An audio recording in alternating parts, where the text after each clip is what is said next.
Hello, Jim Likens here. Today we're going to talk a little bit about apocalyptic weapons on a budget. If you're anything like me, you've been waiting for the apocalypse for about 15 years. Starting all the way back with Y2K. Who remembers that? Then the Mayans and their big lies, their long count calendar turned out to be nothing. 2012 came and went, much to my chagrin. But that's okay. We have the Shemitah to look forward to this September. I think the 23rd is, well, it's not going to happen. But better safe than sorry. So if you're like me, you have 7 children and can't afford to pick up Cold Steel's magazine and buy their newest gizmo. If you're like me, you can't afford to pick up a Bud K magazine and buy the newest $12 gizmo. So I've taken to figure out how to make effective weaponry without having to spend $200–300. The one I just finished is a Kanabo. That's Japanese for Spike Club, basically. In the medieval times, they were just called war clubs. And this is the newest one I've made. I've actually made, this is the second one, but I don't have the first one anymore. Basically, it's a baseball bat with 3/8" bolts set into the wood at this end and then cut at an angle to make a striking surface. I used paracord wrap here for the grip. I used a modified whipping technique to attach it so there's no glue or nails in it. If you were in the field and you needed cordage, this is a pretty convenient way to carry it. And it gives a good sure grip on this weapon. It also reinforces the narrowest part of this shaft if you're hitting something pretty solid, hopefully to keep it from cracking or breaking. Total money spent in this, the bat was $4.99 at a thrift shop. It's a Little League junior bat. The bolts I bought at Ace Hardware, total cost in that's about $4.30, and then a little bit of spray paint. And I'd say the weapon weighs about 2.5 pounds, about the same as a sword. It's quick, and it's effective. It definitely is a one-hit wonder. I've been bashing some firewood with it, and it's leaving 1/4-inch dents where each of these spikes are in the wood. So equate that to a skull. It's really only going to take one shot to crack it and put the opponent down. So what are some of the benefits of this weapon? Well, first of all, it doesn't take a lot of skill to use it, which is also probably the #1 drawback to it, which is it doesn't take a lot of skill to use it. But it's not like a sword, it's not like an Eskrima stick that's light and it requires specialized muscles to generate torque and power. Anybody who's played baseball or hit a baseball can pick this weapon up and use it effectively. Some of the drawbacks to this type of weapon, though, if you're in a bug-out situation and you're having to carry all your equipment on your back, this thing is a lot of weight when it comes to survival. It also does not function as a tool, meaning its only function is as a weapon. Now, the problem with that is I can carry something like a tomahawk, and it can be a weapon, but primarily it's going to be a tool. It can build shelter, it can open doors, it can pound nails, it can break locks, it can do a lot of things that a war bat can't.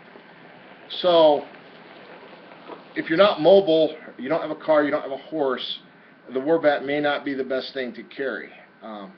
Primarily, if you have a group of people, this is a great weapon though for a teenager. You're not handing them a gun and saying, don't shoot anybody. They can still defend themselves against an unarmed or lightly armed opponent with this thing. And don't forget, this has a lot of intimidation value to it too. Nobody wants to get hit with that.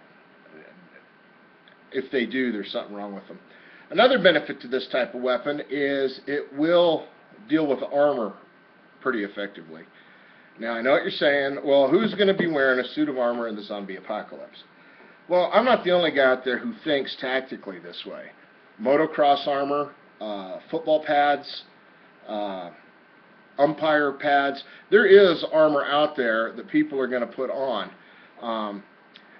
A weapon such as a sword may not may not be very effective with motocross armor. It's a high impact plastic. It's padded. You may have trouble with that. This thing here, not so much. Even if you're wearing full upper body protection, two-handed swing into the chest or the shoulder is going to break the bones underneath it. That's why the medieval knights generally carried stuff like this. We've been kind of brainwashed by movies. They had swords, but that wasn't what they carried into battle with them. The sword was almost a secondary weapon unless they were mounted. And even the guys that were mounted used maces, axes, and hammers for the same reason.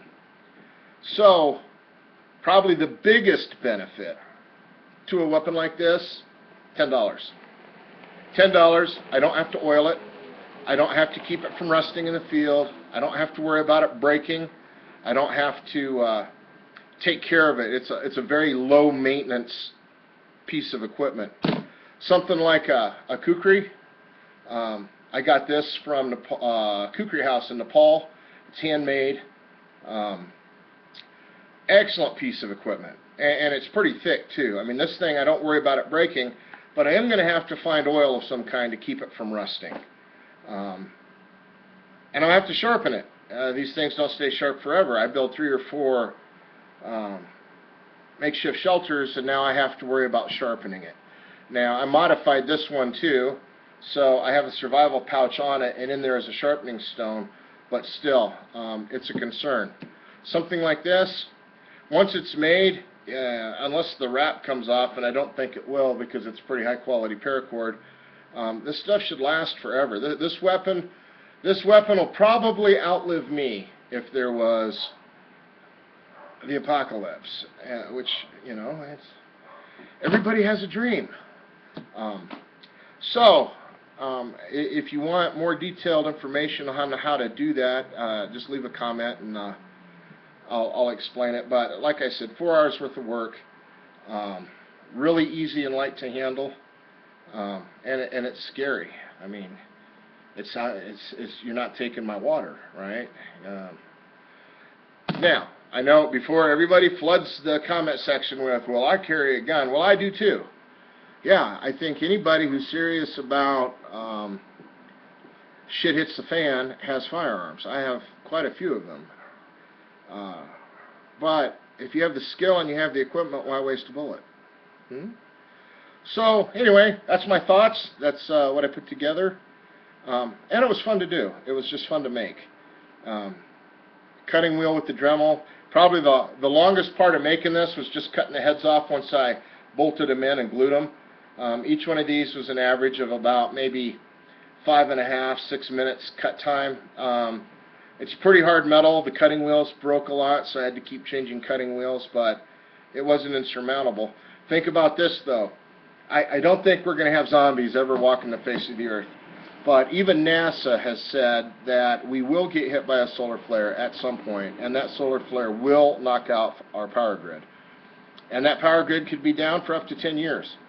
So that's 10 years of no power tools, 10 years of no refrigeration, 10 years of no driving. Yeah, there's gas, but it's in the ground. It takes an electric motor to pump it out. Now, there will be people that have hand pumps and they go there, but those gas stations are going to be heavily defended by the people that have those gas pumps. There's this funny movement that says, well, if that happens, America's going to band together and we're going to... No, we're not. Historically, that has never happened. Never has an event taken place that destroys a society and those people band together and work through it. They just don't. It doesn't happen. Generally what happens are tribes are formed. Small groups of people that band together. But it's not Jim Likens saying that. That's just history. And if you want to live in fantasy world, you can watch movies or you can read historical texts on the fall of Rome and other events that took place that destroyed societies, and things become tribal. Small units of people, several groups of families. The Native Americans, you know. That's how it's going to be. So, if the power grid goes down, something like this will be very hard to make unless you have a hand drill and a hacksaw and plenty of time to do it. The other benefit to this weapon is if you're on the road, it's a tradable commodity. I need a blanket. I need a gallon of water. I have this. right? Well, that's a tradable commodity. Fire pokers are not weapons. Less than half of Americans right now are even supporting firearms rights. So there's not as many weapons out there as people think there are, especially close combat weapons. So it's a pretty good one. So anyway, thought I'd share that with you, and I hope you guys have a good day.